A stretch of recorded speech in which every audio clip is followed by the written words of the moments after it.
Əziz və hörmətli xalqım, dəyərli soydaşlarım, bildiyiniz kimi bu abidə Nuri Paşanın əsgərlərinin Azərbaycana dəstəyə gələn zaman şəhid olan şəhid qardaşlarımızdır.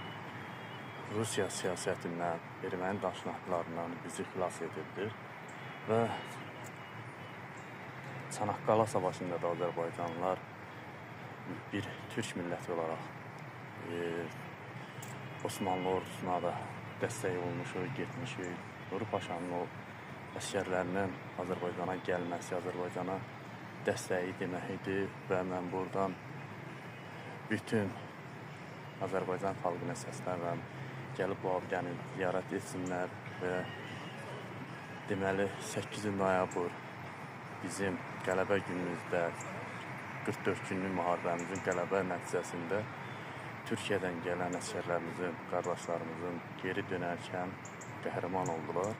Onların abidəsini istərdim ki, burada şəkilləri də asılsın, Badamdaqda onlar üçün park ayrılsın, Sədərək istiqamətdə və bütün türk dünyasından xahiş edirəm, türk dilli xalqlardan, türk dilli dövlətlərdən həmən 20 şəhidimizin abidəsini hər bir türk dövlətində qurulsun və yad edək.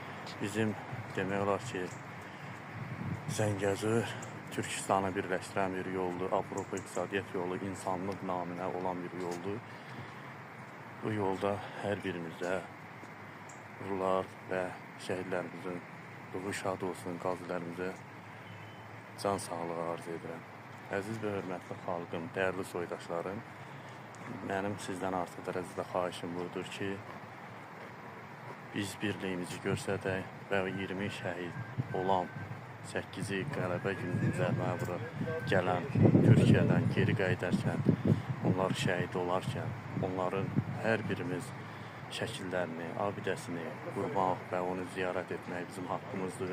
Düzdür, müəyyən səbəblərlə mən Türkiyəyə gedə bilmədim, maddi vəziyyət